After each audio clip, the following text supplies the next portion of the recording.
부동산 소식 따라잡기 자금 출처 조사에 숨죽인 강남 부동산 한번 살펴보겠습니다. 10일 부동산 대책의 일환으로 정부가 서울 8개 자치구 지역에서 진행하는 부동산 및 실거래 합동 단속이 예상보다 훨씬 강도 높게 진행되면서 주요 지역 부동산 시장이 크게 술렁이고 있답니다. 정부는 현재 강남 4개구와 강북 4개구 지역에서 8월 이후 거래된 부동산 실거래 자료를 집중적으로 조사하고 있는데요. 이에 따라 8월 이후 고가 아파트를 매수한 사람들을 중심으로 관할구청의 자금 조달 계획서 소명 요구가 계속 이어지는 상황입니다.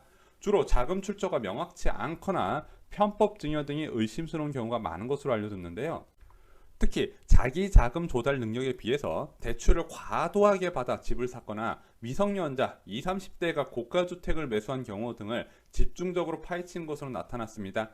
강남의 한 공인중개업소는 현금 출처 조사가 매수자의 세무조사 등으로 이어진다는 우려에 계약 해지 요구가 이어지고 있다고 전했습니다. 자, 이 내용은요, 10일 부동산 대책 중 하나로 이제 관계기관 합동조사가 10월부터 12월까지 집중적으로 진행된다. 어디? 8개 자치구 강남 4구와 마용성에다가 광진구가 아닌 서대문구가 포함이 됐습니다. 그래서 8월에서 9월까지 업다운 계약서와 의심거래, 편법증여 등이 조사 대상인데 여기에는 또 이제 자금 출처 조사가 의심스러운 사람이 조사 대상이 포함이 됐습니다. 어떤 의심? 최근 대출 관련 이상 거래 사례 증가를 고려해서 예를 들어 20억짜리 아파트 사는데 내자금 3억 들어가고 17억을 차입금으로 처리했어요. 이 중에서 전세 보증은 얼마 안 되는데 나머지는 어디서 빌려왔냐? 그걸 조사한다는 거죠. 자, 그래서 조사 방식은요, 이상 거래건의 소명 자료를 검토해서 당사자 출석 조사를 통해 위법 사항을 확인 시 과태료 부과 및 관계기관에 통보하겠다. 이 관계기관에 통보하는 게 무서운 거죠. 자, 그래서 구청에서 파악한 다음에 그것을 이제 세무서 쪽으로 넘겨버리면은 이제 아무래도 증여 부분이나 아니면은 세무조사 같은 부분이 문제가 될 것이다. 자, 그래서 이번에 조사가 굉장히 큰 규모로 진행되다 보니까 무려 참여 기관이 32개 기관입니다. 그래서 굉장히 강력하게 조사가 들어갔고 그것으로 인해서 제가 볼 땐 많이 시장이 위축될 거라고 봤어요. 근데 이게 과거에도 이런 식으로 합동조사, 관계기관 합동조사가 많이 있었는데 그때만 잠깐 부동산 경기 쭉이고 그 다음부터 다시 올라가는 모습이 나왔거든요. 근데 이번 대책이 무서운 이유는요, 상시 조사 체제를 운영한다는 거예요. 자, 이번에 한 번에 일회성으로 끝내는 게 아니라 2월부터 국토부와 감정원이 실거래 상설 조사팀을 구성해서 전국에 실거래 모니터링을 통해서 이상거래 발생 시 즉시 조사하겠다. 한마디로 이게 단기간에 끝나는 게 아니라 계속 지속이 된다는 거죠. 자, 그리고 정부도 최근에 이 조사에 대해서 힘을 실어주는 상황입니다. 자, 고가 아파트 구입자에 대해서 자금 출처 전수조사하라. 자, 그래서 아까 말씀드린 8개 자치구 말고도 다른 지역까지 확대될 가능성 지금 점쳐지고 있는 상황입니다. 자, 그러면은 이게 왜 대책이 효과가 좋을까 이렇게 생각을 해보면요, 일단은 지금 부동산 대책이 다 이제 다주택자를 대상으로 하다 보니까 1주택자는 거의 건드리지 않는 부분이거든요. 그러다 보니까 타인 명의 주택 구입이 많아요. 주로 뭐 친척들의 명의나 가족들의 명의를 빌려서 야, 네 이름으로 집 한 채만 사놓자, 나중에 오르면 좀 나눠줄게, 이런 식으로 매입하는 경우가 되게 많았거든요. 자, 지금 같은 경우는 워낙 갭 차이가 크다 보니까 그 적은 금액 투자할 수 있는 사람이 많지 않음에도 불구하고 매수했는데 이 사람 소득 신고가 최근에 없었네? 조사가 들어간다. 이거 세입값보다 조사하는 거 어렵지 않습니다. 그 대상자 추려내는 거 굉장히 쉬워요. 그래서 직원들 한 10명에서 모여서 이 서류 봐도 지역별로 검토하는 거 순식간에 끝납니다. 일주일이면 다 끝날 거예요. 자, 그리고 두 번째가 장여 증여 목적으로 구입하는 경우, 야, 네 이름으로 사놓는데 엄마 아빠가 좀 보태줄게, 이것도 차단을 한다는 거죠. 이게 걸리면 어떻게 된다? 증여세가 부담이 되니까 또 문제가 되는 거죠. 마지막으로, 자, 소득 탈루자, 제대로 소득 신고 안 한 사람 요즘 많이 줄어들었어요. 자영업자분들도 신용카드 거래가 활성화가 되면서 많이 줄어든 부분인데, 그래도 소득을 제대로 신고하지 않는 사람들이 부동산 시장에 유입되는 것을 차단하는 효과가 있는 거죠. 자, 이것 때문에 만약에 내가 부동산 하나 잘못 샀다가 세무조사 두드려 맞으면 그것처럼 공포스러운 게 없어요. 정말로 무서운 거예요. 자, 그렇기 때문에 고가주택 수요자는 한동안 씨가 마를 거다, 그렇게 보는 부분입니다. 자, 두 번째 소식 볼게요. 과천 하남 이상 전세 급등 상황 한번 보겠습니다. 30일 한국감정원은 올해 7월 대비 지난달 과천 하남 소재 아파트 전세값 상승률이 수도권 평균을 크게 웃돌았다고 밝혔습니다. 특히 과천 지역은 4억 이하 전세 매물이 없을 정도로 임대인 우위 시장이 형성됐고 최근에는 5억까지 전세 가격이 올라갔지만 역시 수요는 계속 유입되는 상황이랍니다. 하남 역시 마찬가지 상황으로 강동구 입주 폭탄에도 수요 증가로 미사 신도시 전셋값이 안정된 흐름을 보이는 상황인데요. 전문가들은 과천 하남 지역 모두 청약통장 가입자 수가 적고 향후 3기 신도시 등의 분양 물량이 많아 당첨 확률을 높이기 위한 수요가 증가한 것으로 보고 있습니다.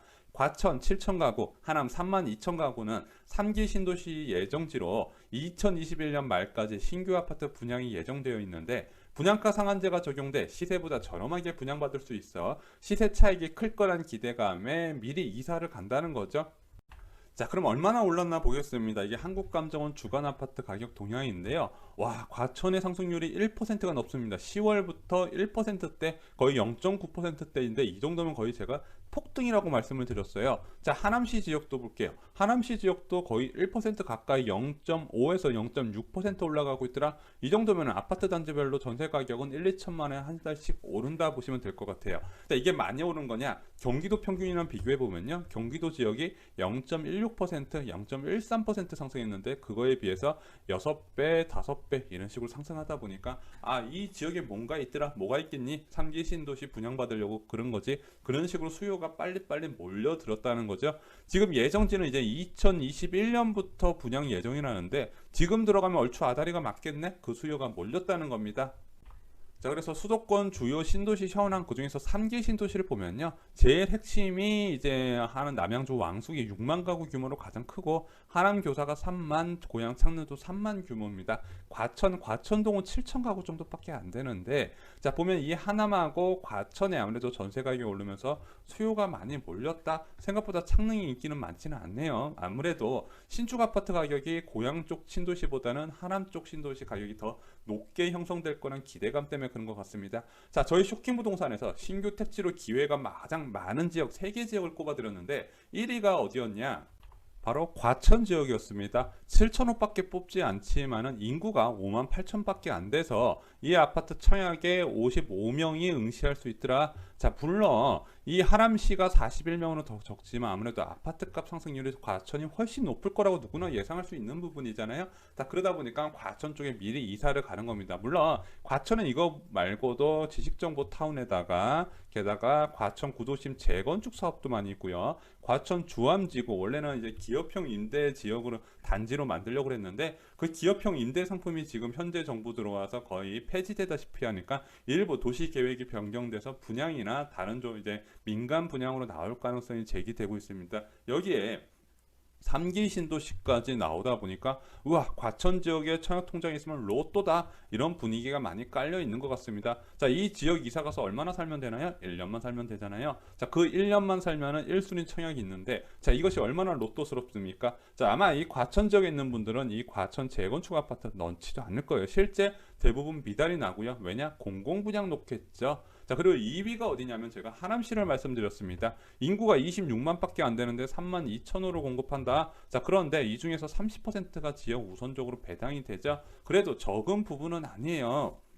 그래서 하남시에 계시는 분들은 정말로 이제 옛날부터 하남시에 계셨고 주택에 관심 많으셨던 분들은 다 돈 많이 벌었거든요. 미사에 당첨되고 스타필드 지역에 청약 넣어서 당첨되고 이런 식으로 분류는 넣어왔는데 지금도 늦지 않았다. 하남시역 괜찮다 말씀을 드립니다. 3위가 고양이 아니라 성남이었어요. 왜 성남이 괜찮다 그러냐? 성남 지역에 이런 식으로 대규모 신규 택지는 없는데요. 중소규모로 택지 지정한 곳이 굉장히 많았어요. 3기 신도시 발표에도 중소규모 택지에 포함된 게 성남 지역이 많았고 그 전에 문재인 정부 초반에 이제 주거복지 로드맵에 신청된 초기 이제 신규 택지 부분이 많은데 그거 다 합쳐봤더니 1만 5천 가구예요. 위치도 다 괜찮아요.